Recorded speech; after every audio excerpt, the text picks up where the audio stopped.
जिले में एक एक लोगों को चिन्हित कर रहा हूं। ये जो बालू माफिया, शराब माफिया और जमीन माफिया है, उसको या तो गया के जेल में बंद करूंगा, नहीं तो गया में पिंडदान देना शुरू करवा दूंगा। बिहार की धरती से अब साफ संदेश है कि अपराधियों अपनी राह बदल लो, वरना बिहार छोड़ दो। सम्राट चौधरी ईश्वर की शपथ लेता हूं कि मैं विधि द्वारा स्थापित भारत के संविधान के प्रति सच्ची श्रद्धा और निष्ठा रखूंगा। बिहार में योगी कहते हैं कि गुंडे माफियाओं का एक ही इलाज है, एनडीए की सख्त सरकार। अराजकता पैदा करने वालों के खिलाफ जीरो टॉलरेंस की नीति के तहत एक डबल इंजन की सरकार नीतीश जी के नेतृत्व में कार्य कर रही है। और बहनों और भाइयों, जो बाकी बच जाता है यूपी का बुलडोजर उसको पूरा कर लेता है। क्योंकि अब न कोई बैठकों का ड्रामा, न लंबी घोषणाओं का शो, केवल एक आदेश और सीधे एक्शन। और यकीन मानिए, अपराधियों का खेल अब खत्म होने वाला है। शाकिन बिलहिया, थाना रामगढ़वा, जिला पूर्वी चंपारण का एनडीपीएस कांड संख्या 322-24, 325-24 दोनों कांडों में माननीय न्यायालय से इश्तेहार प्राप्त कर अभियुक्त के दरवाजे पर इश्तेहार चिपकाया गया। क्या बिहार को दूसरे रूप में योगी मिल चुके हैं? संदेश टाइट है, या तो अपराधी बिहार छोड़ दें या फिर तैयार रहें।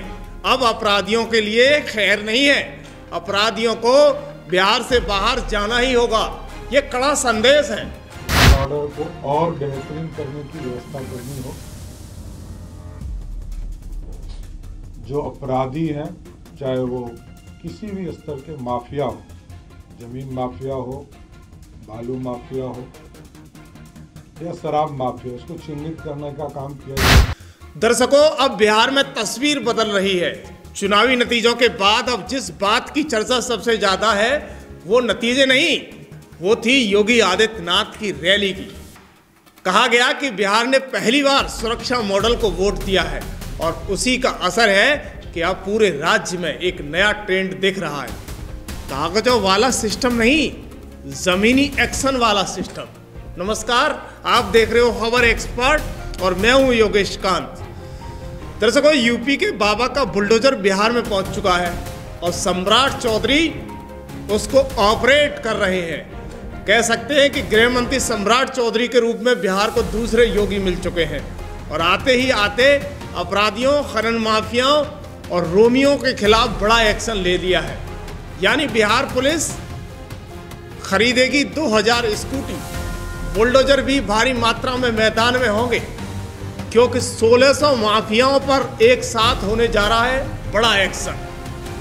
लेकिन ये अचानक नहीं हुआ, इसकी शुरुआत तब मानी जा रही है जब सीएम योगी बिहार पहुंचे थे। उनकी रैली के बाद माहौल बदला और उसी के बाद ये चुनाव में बीजेपी को मिली बम्पर जीत। दरअसल कई राजनीतिक विश्लेषक कह रहे हैं कि बिहार के वोटरों ने यूपी मॉडल को वोट दिया है और उसी मॉडल की पहली झलक अब बिहार की सड़कों पर दिखना शुरू हो चुकी है।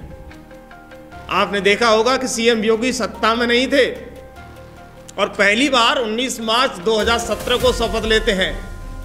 उस दौरान ऐलान किया गया था कि या तो अपराधी यूपी छोड़ दे या फिर यमराज अगले चौराहे पर उनका इंतजार कर रहा होगा।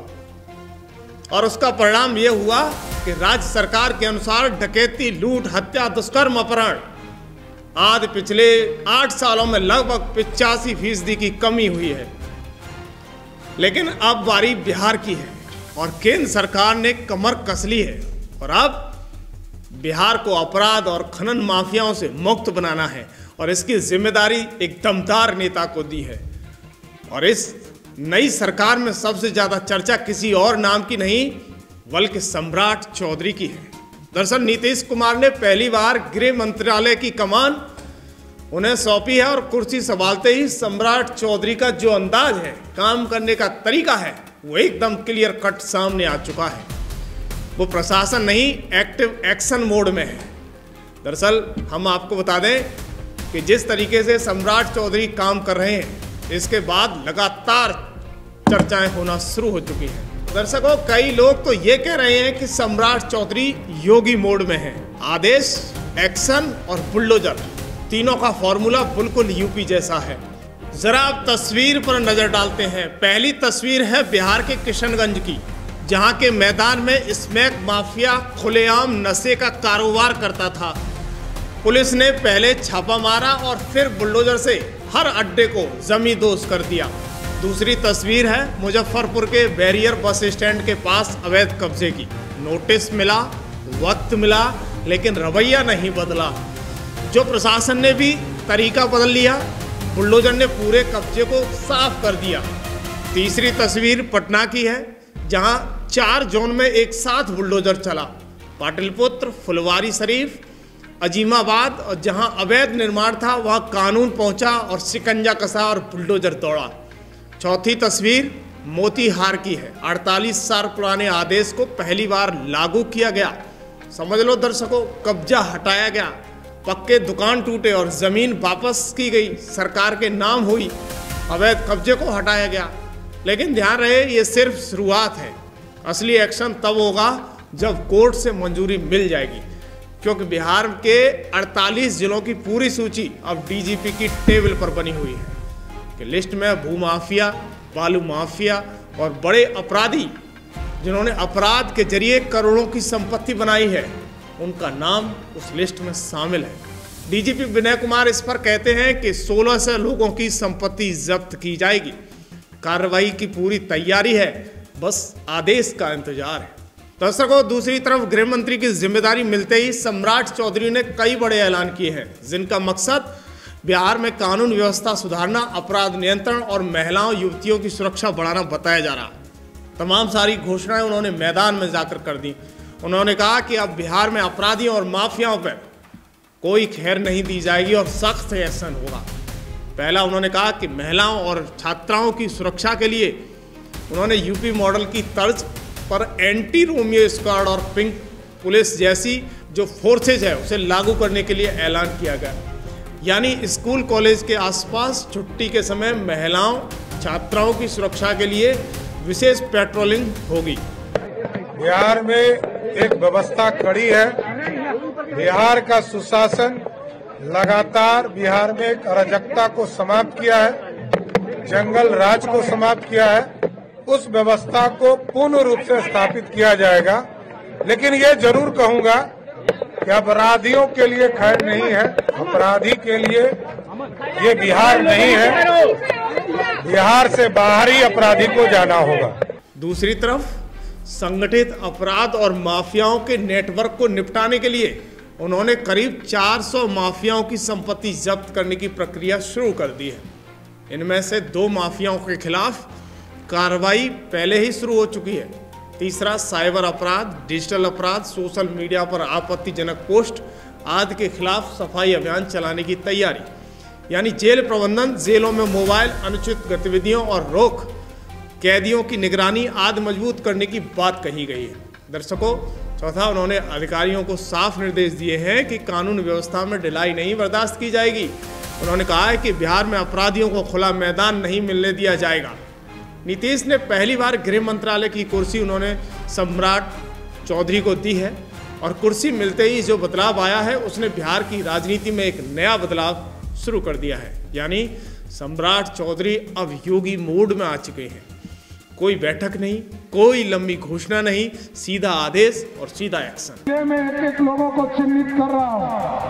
ये जो बालू माफिया, शराब माफिया और जमीन माफिया है, उसको या तो गया के जेल में बंद करूंगा, नहीं तो गया में पिंडदान देना शुरू करवा दूंगा। और अब असली खेल 38 जिलों की लिस्ट डीजीपी की टेबल पर रखी हुई है। कौन भूमाफिया, कौन बालू माफिया, किसके पास कितने अवैध फ्लैट, गाड़ियां, जमीनें, सब की पूरी कुंडली तैयार होगी। डीजीपी विनय कुमार साफ बोल रहे हैं कि 1600 माफियाओं की अवैध संपत्ति जब्त होगी।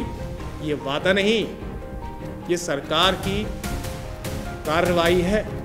लेकिन बड़ा सवाल यह है कि क्या सम्राट चौधरी भी योगी की तरह बुलडोजर की स्टीयरिंग संभाल पाएंगे?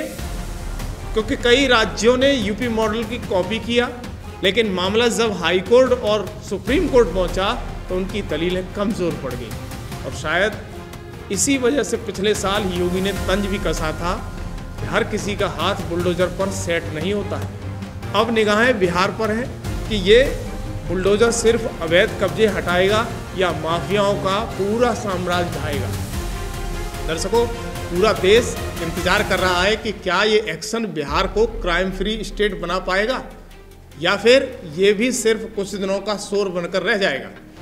दर्शकों, इस पर आपकी क्या प्रतिक्रिया है, हमें कमेंट बॉक्स में ज़रूर बताइएगा। ये भी बताइएगा कि क्या सम्राट चौधरी सीएम योगी के पदचिन्हों पर चल पाएंगे? क्या बिहार भी यूपी की तरह कानून व्यवस्था का मॉडल स्टेट बन सकता है?